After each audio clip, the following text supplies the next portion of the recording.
Hello, and thanks for checking out the video. Today I'm going to be talking about predicted number of deaths that we'll see in the U.S. over the next week from the COVID-19 disease caused by the novel coronavirus. And I'll be using three simple statistical models to make some short-term predictions, and I'll be comparing sort of their assumptions, and we'll sort of pick one and see how it plays out over the next week. This was partly inspired by a model that's being used by the White House extensively called the Chris Murray model in their words, and the fact that I've been waiting for the Chris Murray model to be updated. So this is the COVID-19 model from IHME, which is an institute associated with the University of Washington, and I've been waiting since yesterday for the April 4th update, which they said they would have for us on Saturday, April 4th. It is now Saturday, April 4th, 8:15 East Coast time. I still haven't seen it, so I decided to make my own. All right, so getting back to my slides. First of all, virus toll climbs as Trump sees a lot of death ahead. You think? It doesn't take a rocket scientist to figure that out. I also decided to show you that there's been a lot of really beautiful artwork done about the coronavirus, and they take very different shapes, and they sort of show that this virus on the one hand is and very, very beautiful, but also the stuff of nightmares. So this is me showing you the actual real data from the U.S. over the last 2 weeks for the number of cumulative deaths in the United States. So seeing a lot of death ahead doesn't take much of a prediction. It takes mostly a crayon and just kind of keeping going, right? So I'm going to do more than that. I'm going to talk specifically about some models. The data that I'm using comes from the New York Times database on U.S. states. I will be looking at the state level data, the aggregate level data for the state, and later on, hopefully I'll be posting a video with state by state and county by county comparisons. There's a bunch of things in the news. I grabbed this picture of one of many things referred to, including things like Oregon sending ventilators to New York. I believe, I think I read China was sending 1,000 ventilators to New York.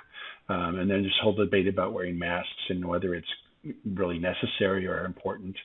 Again, notice I'm putting in some occasional artwork on coronavirus. There's also a shout out in those images to both Rex Lau and Gary Gygax. And I think if you know either of those people, you'll recognize the shout out when you see it.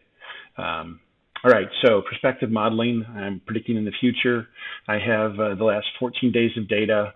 I have the data in terms of the raw numbers of death. I'm also using the log 10 values for those because I'm going to be using the exponential model as a fundamental underlying model. So I'll be modeling the logarithm of death, and then I'm going to be converting back to the raw data. All three of my models, therefore, are based on this log transformation, and I'll be predicting then a week out. And so what I'm showing you here is for the three models I'll be using. So these blue dots are supposed to represent real data. And I can take the 14 days of data and fit a straight line to it. That would be this 14-day linear model. If I use a linear model on log transform data, I get a simple exponential growth when we back transform it. Now, the thing is, we see over time the accumulation of cases, or in this case, fatalities, often starts to accelerate or decelerate as we are at different stages of the epidemic. So 14 days of data may be a very long time, and things may have changed. So another idea is using just the most recent 7 days. That's this solid black line, which would fit a line to just these 7 points and ignore the earlier points. Alternatively, you could take a look at a quadratic model. So a quadratic, if you remember your math, is a parabola. It's a plus bx plus cx squared, or beta naught plus beta 1x plus beta 2x squared is the way we usually think of it in statistics. And if we fit a curvilinear model, a quadratic model to these log transform data, we're essentially fitting an exponential model, but where the rate of increase is either accelerating or decelerating, depending on whether the term associated with the x squared version is positive acceleration or negative deceleration. And a lot of times we see early in the epidemic, there's an acceleration that happens, and later on there's a deceleration that happens, and that's really important. So let's get right to some data, and I'm going to show you without a lot of extra fluff the real data, the models, and then we're going to decide which one we believe and make some straight up predictions. And there we go. So on the left-hand side is the real data from March into April. You'll notice the real data in this case is the red dots. That's real data, and it stops on April 3rd because I don't have new data from that yet. This is the 14 data point straight line model. The best fit line is a center line with the little dots on it, and then the 95% confidence prediction is the envelope around that. Now, when we evaluate models, we look at the residual plots, and we look at the magnitude of the residuals and for pattern. If we see residuals that have certain pattern to it, in this case, on the left, it tends to be low, it gets high in the middle, and maybe comes back down to the left. That might suggest that there's curvature, in this case curvature down, suggesting that there's some deceleration that this model might be fitting. You can sort of see that the first 3 or 4 points are below the best fit line, and they go above, and then they drift back below again. That suggests that there's some curvature there that we're not picking up. If that's the case, the real data is going to curve off a little bit below this line, and the line will predict it high. Now, it doesn't look like much wiggle here. But when we convert it back to the raw data, you'll see this exponential increase.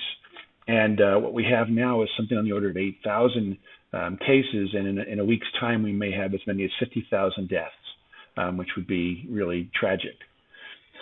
Now, another way to try to handle that is to ignore the first 7 points. So they're still there, but I'm only building my model on the most recent 7 points.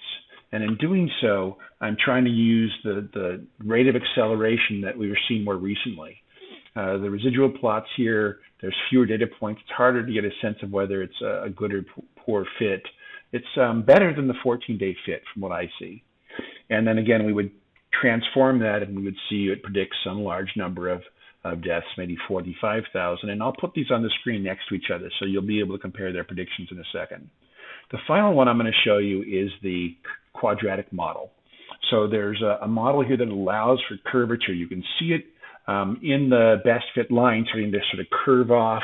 It's decelerating. It's reaching more of an asymptote or a sort of a slower pace. And I think that it fits quite well. This is the residual plot. I think it's really hard to tell which of the last two residual plots is better.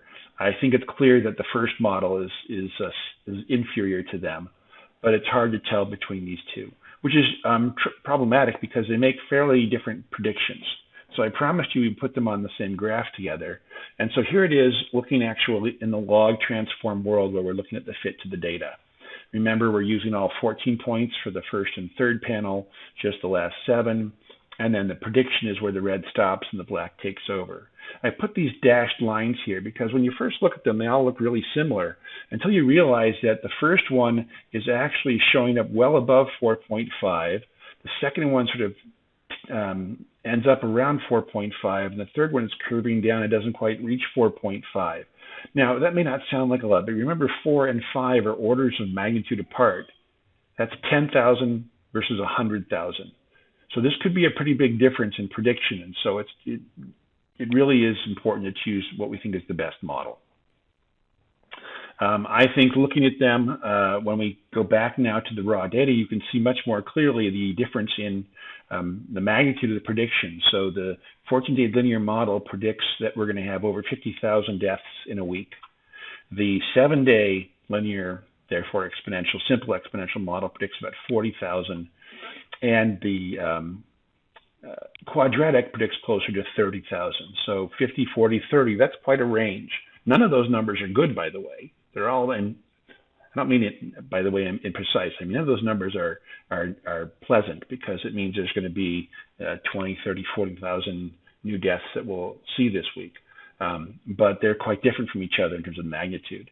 Now, you may think to yourself, wait a minute, we were talking before about deceleration. It's really hard to see deceleration during an epidemic because what happens is it's growing fast, but that fast slows a little bit. And we're not very good at picking that up in the sort of raw metric, which is why it's so important to look at it in the log transform world where that deceleration is actually quite statistically significant and fits quite well with the data. So I'm going to go ahead and then decide that I think the best prediction is the one made by the quadratic fit to the 14-day model. And so we'll go from there and assume that that's going to be our model. So, virus toll is going to climb a lot, according to President Trump. I'm impressed with that. And again, you think, is that the best we can do? It's going to, sees a lot of death ahead. Doesn't take much of a seer. So this is my prediction, straight up, straight down. I think on April 11th, we'll have 26,451 deaths cumulative. Now, there's no way that the 451 at precision I can't possibly achieve. So that's why I'm showing you the lower and the upper bound from my model. So remember, when we looked at this graph, you'll see that there's a lower and upper bound based on the quality of the fit to the line and how much uncertainty we think there is. And so I think 26,000 is a good guess for a week from now, with maybe 20,000 to 35,000 being the range. Now, that is the range based on assuming that I've selected the right kind of model. If I choose a different model, if it turns out this is inappropriate because it's not decelerating, it just sort of, that wiggle looks a little bit like it and it's really much straighter, then we would get a different prediction. So I have to choose one of the three models, and the models do make dramatically different predictions. So the 14-day linear model predicts 50 or 60,000 deaths. As I said, I think that's not so impressive. I think that the fit's significantly problematic and it's not appropriate. So 26-ish thousand, between 20 and 35,000. We're at about 8,000, 7,000 yesterday when I had data. So this 8,736 is a prediction based on yesterday's data. As of this morning, New York Times has it at 8,100 and climbing. Now, 8,100 fits within my lower and upper bound, but it's on the lower end of it. And so we'll see what that shakes out to be. And I think that we're going to look at a rough week. And it's not clear at all when we're going to hit the inflection point, because it takes usually 2 to 3 weeks before really significant social distancing to see a really big change in the accumulation of deaths, because it takes often 5, 6, 7 days for the virus to actually show us symptoms at all. And we know from China and from Europe that the real dangerous time for this virus, for people that end up getting this serious disease, is usually in their second week. That's when the pneumonia in both lobes of the lungs, the double pneumonia or the bilateral pneumonia, tends to set in, and they get an accumulation of interstitial fluid in their lungs, and that's when you need the ventilators and so forth. And if you get to that point, it's a very serious thing, and the ventilators may save you or they may not. It's a very touch and go thing. So getting back to the beautiful artwork of the coronavirus, and my shout outs to Gary Gygax and Rex Lau. The reason I say that is because this 1, 2, 3, 4 are actually images of the coronavirus. This is a green alga called Volvox, which is a spherical algae that has a bunch of little cells on the outside, and they actually have little flagellum or cilia that are wiggling, which sort of look like these protrusions on the coronavirus. And this, for all of you who probably should know, is a beholder with many of its eye stalks. A very nasty thing altogether. So thank you for watching. Bye-bye.